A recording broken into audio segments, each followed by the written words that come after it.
Perek Aleph, Mishnah Vav. Nous allons clôturer le Perek Aleph de Masechet Zavim à travers cette dernière Mishnah. Avant d'entamer la Mishnah, je vais vous donner deux Akdamot, deux introductions qui vont nous aider à bien comprendre la Mishnah. La Mishnah, elle est un petit peu longue, mais on va bien l'expliquer et tout va bien se passer. Alors la première Akdama, c'est une Gemara dans Masechet Shabbat, d'Aflamet Dalet Amud Aleph. Là-bas, la Gemara, elle traite du sujet quand on allume les nérotes avant Shabbat. Il faut les allumer bien entendu avant Shabbat. Donc il y a le jour et la nuit. Dès qu'on tombe dans la nuit, c'est Shabbat. Mais il faut savoir qu'entre le jour et la nuit, il y a un laps de temps qui s'appelle Ben Hashmashot. Et donc la Gemara, elle traite sur ce laps de temps de Ben Hashmashot. Il est calculé, ce temps, il dure 13 minutes et demie. En fait, ce temps-là, c'est le temps de passation de pouvoir entre le soleil et la lune, c'est-à-dire entre le jour et la nuit. Ce Ben Hashmashot-là, c'est 13 minutes et demie.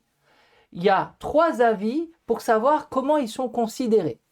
Premier avis, ils sont considérés comme le jour, c'est-à-dire comme vendredi. Deuxième avis, ils sont déjà considérés comme la nuit, c'est-à-dire comme Shabbat. Et troisième avis, et c'est cet avis qu'on va retenir, parce que c'est cet avis qu'on va utiliser maintenant, c'est que ces 13 minutes et demie, ce Ben Hashmashot, il a du jour et de la nuit. C'est-à-dire la première partie des 13 minutes et demie, c'est jour, et la seconde partie, c'est nuit. Donc dans notre cas, nous, lorsqu'une personne elle va avoir une coulée de Zov à Ben Hashmashot, on aura un souci à savoir est-ce que c'est le jour, ou c'est la nuit, ou c'est les deux. Nous allons voir cela tout de suite dans la Mishnah.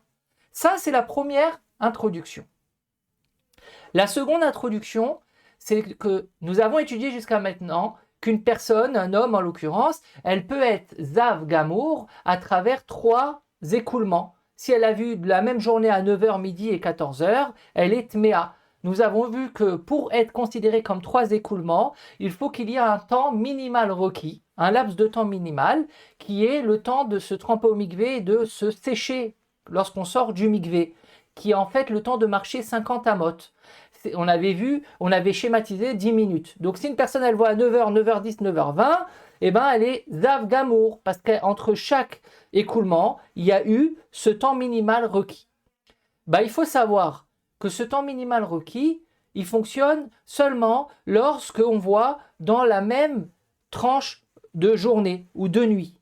Mais lorsque les écoulements ils sont répartis entre le jour et la nuit, le fait même qu'il y a eu un écoulement en journée et un écoulement la nuit, même s'il n'y a pas eu le laps de temps minimal requis qui est le temps de se tremper au mikvé et de se sécher, la personne elle est considérée comme si qu'elle a déjà vu 2 fois et elle est Téméa Zav Katan. Par exemple, si elle a vu avant la tombée de la nuit et elle a vu dès qu'il fait nuit, il y a eu 2 écoulements. Et donc là, la personne, elle est considérée comme Zav Katan. Ah, vous allez me poser la question, mais il n'y a pas eu le laps de temps minimal requis, c'est-à-dire le temps de se tremper au mikvé et de se sécher. C'est pas grave, parce qu'il y a eu le jour et la nuit. Donc, le fait que les réiotes, les écoulements, ils sont sur 2 périodes différentes, le jour et la nuit, c'est considéré comme 2 écoulements, même s'il n'y a pas eu le temps minimal requis. Voilà, ça c'est les 2 Akdamot pour comprendre notre Mishnah. À partir de cela, nous pouvons entamer la Mishnah dans les mots. Nous dit la Mishnah, Ra'achat hayom ve'achat ben hashmashot. Une personne, elle a vu un écoulement, disons dimanche à midi. Donc là, elle est comme un Baal Keri, parce qu'elle a eu seulement un seul écoulement. C'est-à-dire que s'il n'y a pas de suite, le lendemain, elle va au mikvé, et à la tombée de la nuit, elle est Théora. Et pendant tout ce temps qu'elle est Tméa, elle est Rishon Latouma. C'est le premier stade de Zav. C'est un seul écoulement. Le deuxième stade, c'est Zav Katan. Le troisième stade, c'est Zav Gadol. Vous le savez. Ra'achat hayom. Donc elle a vu la première fois dimanche à midi. Ve'achat ben hashmashot. Et le second écoulement, il était donc dimanche soir, dans les 13 minutes et demie qui font la différence entre dimanche et lundi, c'est-à-dire à Ben Hashmashot. Et en fait, c'est un Safek Yom, Safek Laïla, comme nous allons retenir la 3e avis de la Gemara dans Shabbat, à savoir qu'on divise ces 13 minutes et demie de Ben Hashmashot. La première partie, c'est comme la journée, et la deuxième partie, c'est comme la nuit. Et donc lui, il a vu à Ben Hashmashot la deuxième fois.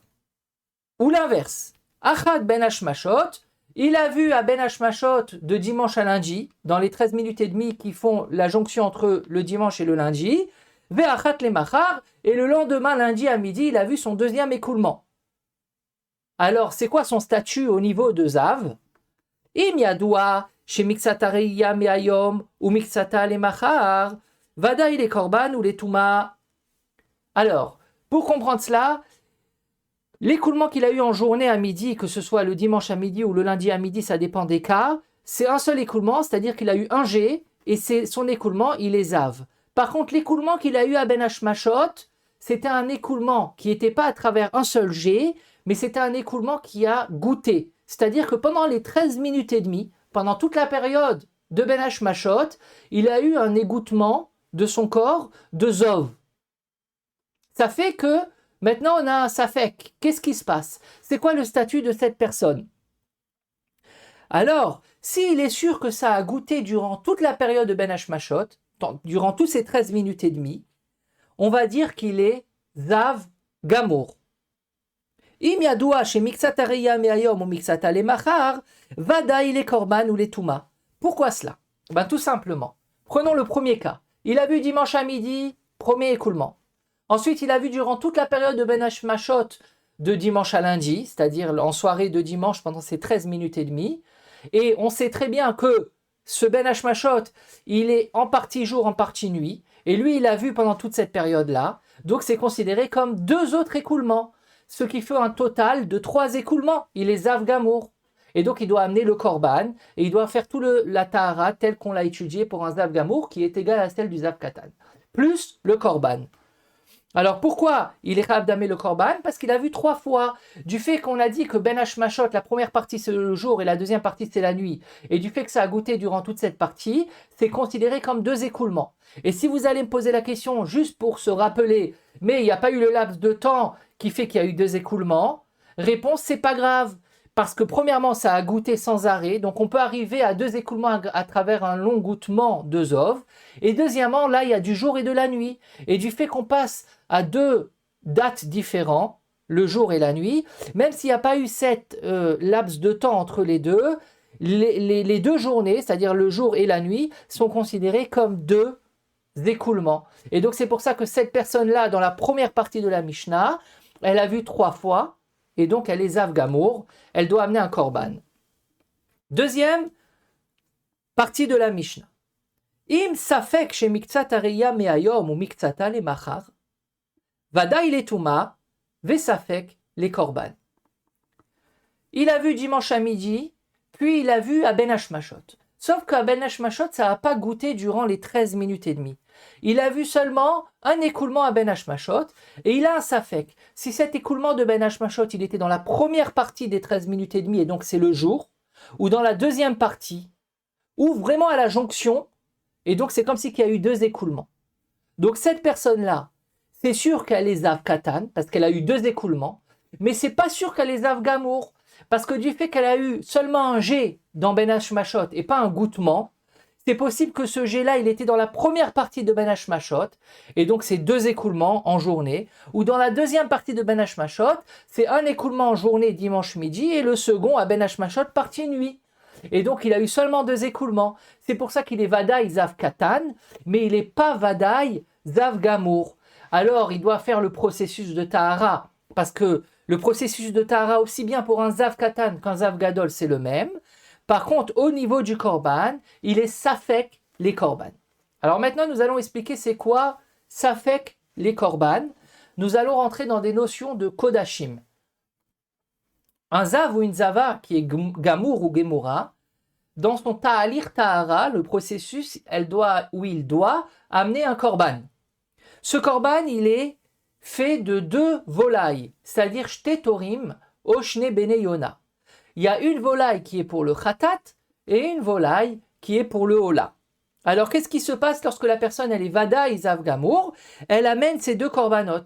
Le korban Hola, il monte entièrement chez Akadosh Baruch Hu, et le korban Khatat, il est partagé entre Hachem et le Zav qui devient Taor. Maintenant, dans notre cas à nous, que c'est un safek zav gamour, dans le deuxième cas de la Mishnah. Il doit quand même amener un korban, mais mi safek. Alors comment ça fonctionne? Ça fonctionne comme cela. Au sujet du korban khatat, il va amener sa volaille en tant que korban khatat. Et il va dire comme ça. Si Béhémet, je suis Zav Gamour, parce que mon deuxième écoulement qui était à Ben Hashmashot, il était pile à la jonction du jour et nuit, donc c'est considéré comme 2 écoulements, plus l'écoulement de dimanche à midi, c'est 3 écoulements, et je suis Zav Gamour, ben c'est un korban khatat. Et sinon, je ne suis pas Zav Gamour parce que c'est qu'un seul écoulement, parce que c'est peut-être dans la partie jour du Ben Hashmashot ou la partie nuit, mais pas à la jonction, et donc je ne suis pas obligé d'amener un korban. Mais ça fait que je l'amène korban, et si c'est pas khatat parce que je ne suis pas obligé, ça sera korban nedava. Nedava, c'est cadeau. D'accord? C'est comme une personne qui a fait un don au Beth Knesset, et il a un safek s'il a payé son don ou non. Alors, s'il n'a pas payé, il va dire, je donne mes 10 euros. Mais s'il a payé, il a dit, au cas où j'ai pas payé, je donne, et si j'ai pas payé, c'est cadeau. C'est la même chose dans le korban, ça s'appelle korban nedava. Maintenant, pour le khatat. Ça, c'était pour le korban ola. Pour le korban khatat, il y a un problème. Un korban khatat, on est obligé de l'amener seulement si on est sûr.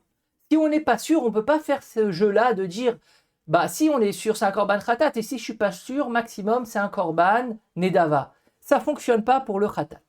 Alors, comment c'est possible qu'il amène un korban khatat misafek? Réponse, tout ce qu'on vient de dire que ça ne fonctionne pas, c'est seulement pour un korban khatat du menu bétail ou du gros bétail, c'est-à-dire c'est une bête, que c'est obligé que ça soit khatat ou rien, on ne peut pas amener nedava. Mais lorsque nous amenons de la volaille, on peut encore jouer à ce jeu-là et dire comme cela, si c'est khatat, ma volaille ça sera pour le korban khatat, et si c'est pas khatat, ça sera pas nedava, ça sera pas un cadeau parce que c'est pas possible dans le khatat, mais maximum ça sera rien du tout. C'est-à-dire que en fait, le Kohen, il va faire pas la shrita de cette volaille-là, parce que dans le khatat, on fait ce qui s'appelle la melika, c'est y tuer la bête avec le volaille, avec son ongle qui était aiguisé. Et donc, du fait qu'il a fait une shrita, entre guillemets, avec un ongle, qui n'est pas apte à un korban khatat parce que c'est un safek, en fait, cette shrita va rendre pasoul, va rendre nevela à la bête, et on va devoir la brûler, comme l'avis de Rabbanan, dans ce qui traite des Kodashim. Donc voilà en fait le statut de cette personne-là qui a un safek lorsque l'écoulement de Ben Hashmashot il s'est fait ou en journée ou en nuit ou pile entre les deux. Donc il va quand même amener un korban. Le korban ola il sera ou ola ou nedava et le korban khatat il sera ou khatat ou nevela. Voilà pour la première partie de la Mishnah. Voyons voir cela tout de suite dans les mots du Barthénora. Alors Barthénora nous dit comme ça. Si dans le premier cas de la Mishnah, où il est sûr que son deuxième écoulement qui s'est fait à Ben Hashmashot, c'était un égouttement plutôt, et c'était dans la partie jour et nuit, donc c'est considéré comme 2 écoulements, plus l'écoulement de la veille, ou l'écoulement du lendemain, et donc il va y avoir 3 écoulements.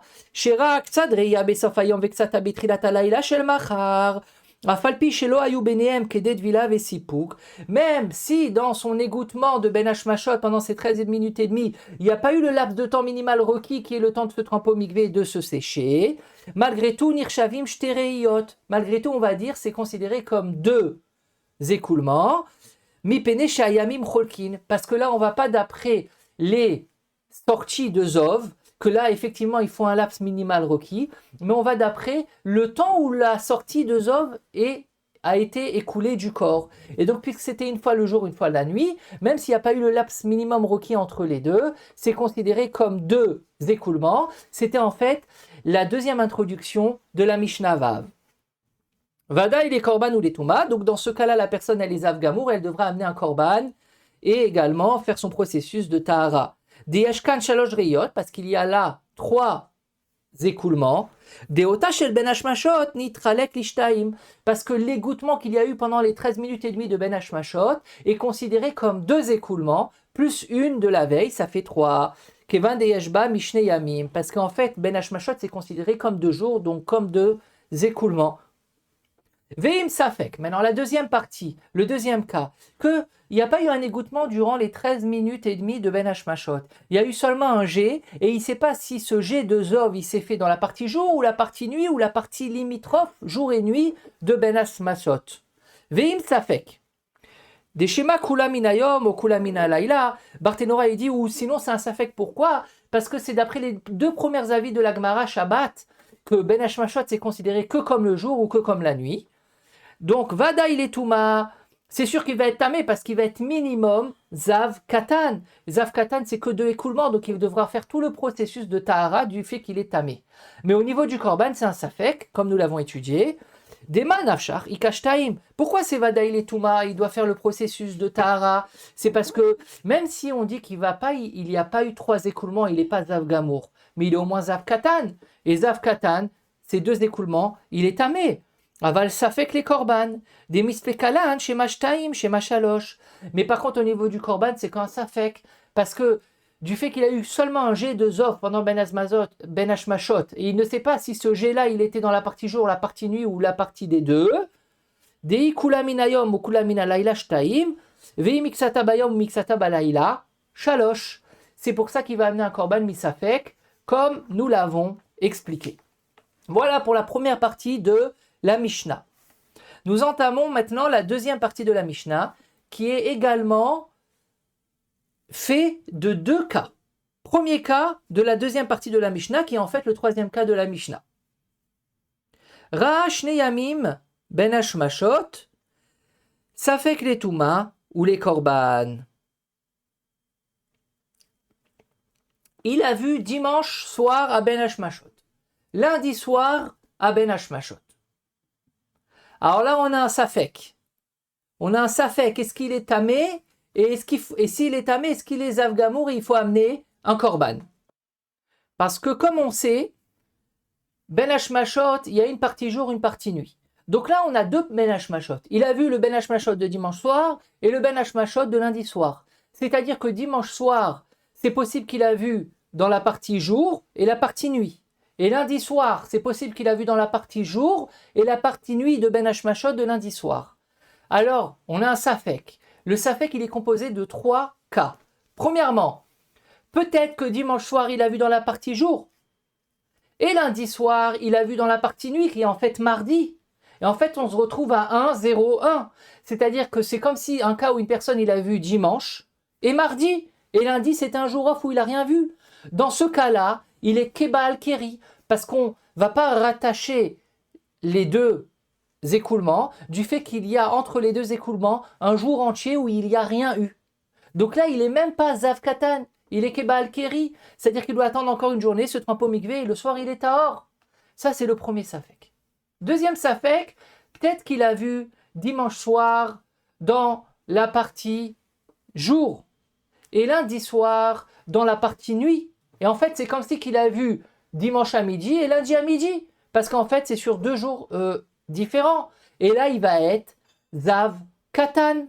Et donc, il va être Zav Katan, il devra faire le processus de Tahara sans amener de korban. Et troisième possibilité, peut-être qu'il a vu dimanche dans la partie nuit et lundi dans la partie jour et nuit de Ben Hashmashot. Ou dimanche dans la partie jour de Ben Hashmashot et lundi dans la partie jour et nuit de Ben Hashmashot. Et donc c'est considéré comme si qu'il a vu 3 écoulements et il va être Zav Gamour et il devra amener un korban. C'est pour cela que la Mishnah elle nous dit que dans ce cas-là, qu'il a vu dimanche soir à Ben Hashmashot et lundi soir à Ben Hashmashot et il ne sait pas dans quelle partie de Ben Hashmashot à chaque fois, il y a un grand safek. Safek qu'il est Tahor, safek qu'il est Tamé Zav Katan, safek qu'il est Tamé Zav Katan, safek qu'il est Tamé Zav Gamour. Donc c'est pour ça que c'est un safek aussi bien les Touma, parce que peut-être il est Tahor, peut-être il est Tamé que Zav Katan. Et c'est aussi bien un safek les Korban, parce que peut-être il est Tamé seulement Zav Katan, où il n'y a pas de Korban, ou peut-être il est 8 Tamé Zav Gamour, et il faudra amener un Korban. Donc en fait il est dans un grand safek. Ça c'est le troisième cas de la Mishnah. Maintenant le dernier cas de la Mishnah. Achad ben Hashmashot, safek les Touma. Cette personne-là, elle a vu une seule fois. Et cette fois-là, elle s'est produite lors de Ben Hashmashot. Disons, on est dimanche soir à Ben Hashmashot dans les 13 minutes et demie. qu'on ne sait pas si c'est jour ou nuit. Et à ce moment-là, dans les 13 minutes et demie, il a vu. Alors là, il n'y a que deux possibilités. Parce que c'est sûr qu'il a vu. Mais est-ce qu'il a vu dans la partie jour, et donc il est Keba al-Keri, ou est-ce qu'il a vu dans la partie nuit de Ben Hashmashot, et il est également Keba al-Keri, c'est-à-dire qu'il doit attendre le lendemain, se tremper au mikvé, à la tombée de la nuit, il sera Tahor, c'est-à-dire qu'il est en post-Zov, en post-Zav, puisqu'il a vu seulement une seule fois, ou peut-être, ça va être considéré comme si qu'il a vu deux fois. Pourquoi? Parce que dans notre cas, il a vu seulement une fois à Ben Hashmashot. Mais peut-être il a vu à Ben Hashmashot, vraiment dans la zone limitrophe entre Yom et Laïla. D'accord? Donc en fait, c'est comme si qu'il a eu deux écoulements. Un écoulement dans la partie jour de Ben Hashmashot et un écoulement dans la partie nuit de Ben Hashmashot. Et dans ce cas-là, il va être Zav Katan. Et donc Zav Katan, il va devoir faire le processus de Tahara des 7 jours sans amener de Korban. Donc en fait, dans notre dernier cas de la Mishnah, nous avons un Safek. Lorsqu'une personne, elle a vu seulement une fois Ben Hashmashot, et c'est tout, est-ce qu'elle est Théora? C'est-à-dire, est-ce qu'elle est, elle n'est pas Théora, excusez-moi, elle est Tméa, mais dans le premier stade de Zav, c'est-à-dire qu'elle est Tméa post-Zav, c'est-à-dire qu'elle est comme Baal Keri, comme une personne qui a vu Shirvat Zera, ou non, elle est déjà plus évoluée, elle est comme Zav Katan, c'est-à-dire comme si qu'elle a déjà vu deux fois. Du fait que c'est possible que son écoulement à Ben Hashmashot, il s'est fait dans la zone qui est pile entre le jour et la nuit des 13 minutes et demie, et c'est considéré qu'il a eu deux écoulements, et donc il va être Zav Katan. Mais c'est sûr qu'il ne sera pas Zav Gadol, parce qu'on ne peut pas avoir un cas de trois écoulements lorsqu'on voit qu'une seule fois à Ben Hashmashot, et c'est tout. Voilà pour la Mishnah Vav. C'est vrai qu'elle demandait un peu de réflexion et de calcul, mais je pense qu'on l'a très bien expliqué, et grâce à ça, nous pouvons faire le Sioum de Perek Aleph de Masechet Zavim. Alors, à bientôt pour le Perek Bet.